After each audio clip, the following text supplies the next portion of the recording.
he doesn't care. He's chilling. You know, he's chilling. Now, Action's he's pretty irritated, to say the least. Yeah, I mean, because he just can't get the third base up, which is crucial for the Zerg, because they need the third base gas, yeah. for the third gas. So especially for high tech, where you have to make lurkers and defilers and get the upgrades. And you know, Ultra is out of the questions here. You know, there's no way he can afford Ultras. I mean, just defilers, upgrades, and lurkers, just split those 2 gas so much. There's no way you're gonna be able to afford all 3 at the same time. And you know, sacrificing on any of those 3 is just quite big against a 3-base Terran who can afford all of their, like, you know, science vessels and siege tanks and upgrades. Yeah, and ForGG getting a 4th base, and if this 4th base come up, he can mass vessels now. Yeah. He can mass enough vessels to like take out, like, have a vessel for every Zergling that Action has. Just irradiate every Zergling. Oh, yeah. I actually just want to point out over there, Action actually heard the Marines unloading, so he immediately canceled the thing, his expansion, and hit his drone. And ForGG doesn't know about that drone, so it's actually pretty smart of him when he did that. You know, using the sound. You know, people don't usually, you know, use sounds in RTS very well, but you know, over there's a great example when he heard the unloading of the Marines, who didn't have the range over his hatchery, so he canceled it, hit his drone, and you know, wait for the Marines to go away. The one thing that's keeping Action in this game is that he's sniping all those vessels. If he snipes every if he keeps on sniping the vessels, then he might have a chance at this game. But I mean, the vessels are critical because they're the ones who are able to deal with this, you know, lurkers under Dark Swarm by irradiating them and dealing with defilers by irradiating,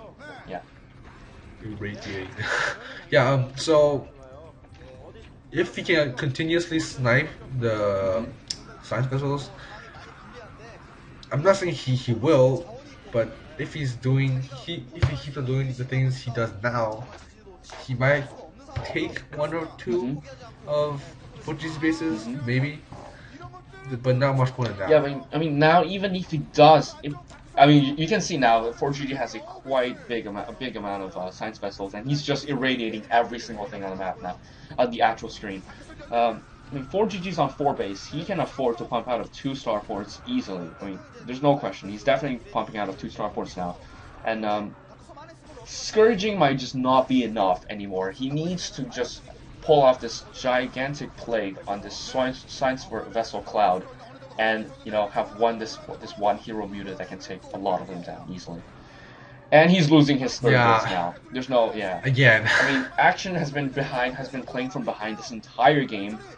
And he has ultras. I mean, I don't know what's behind that decision making, but it's called desperation. Yeah, I mean, desperate times call for desperate measures. I mean, Koreans are, especially these not so good players. They're not so good with adaptation. So they had a build in mind from the practice session. And at this point, with his practice partner, he probably had like 4 bases or 5 bases and 4 gas. So he was able to pump out ultras. But now it's a different situation. ForGG went for an aggressive build, prevented him to have 3 gas even, let alone 4. So, and he doesn't know what to do. So, you know, he just went with his original plan, which is to put down a ultraless stand at this point. And, you know, he couldn't afford it, but he still did it. And, you know, 2 ultras against a lot of medic marines and science vessels is not going to be useful. Yeah, it does not compute in their talk. Yeah, like you said, the practice and adaptation is so much more different, and this is a big clash of game. This is the end clash, and the Zerg actually has a tiny army too. I mean, it's not gonna work. You can see ForGG can pretty much irradiate everything. He doesn't even need to like deal damage. He just needs to irradiate. That's it. And he has siege tanks, so that deals lots of splash damage on their Dark Swarm. Yeah, and ForGG has enough medic and marines forces to just like leave a whole control group of them in every base, like Yeah. just to prevent I mean, yeah, him from exactly, taking and any he bases. also he can still afford to have this big army on the mobile army on the ground, just attacking all of the bases Action's trying to put up. The hidden ones or the And the known third ones. base going down Yeah. again. I mean, Action has never been past 3 gas in this game in a ZBT game, and that's just not good. And he's still trying to make ultras. I mean, that's quite hard to pull off. And And yeah, here's GG GG coming for from the win. Action.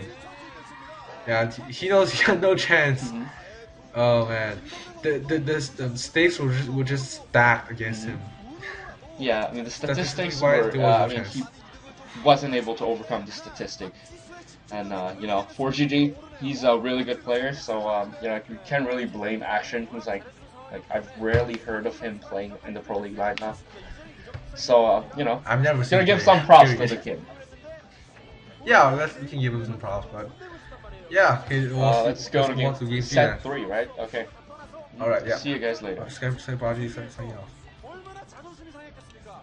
오늘 그 화산이 분출하는 날인 거예요. 그래서 분출하듯이 실력을 뽐내고 있는 박수 선수 결국 두 번째 세트 로드런너도 자신의 손에서 승리로 장식을 원했습니다. KT SWL ForGG 두 번째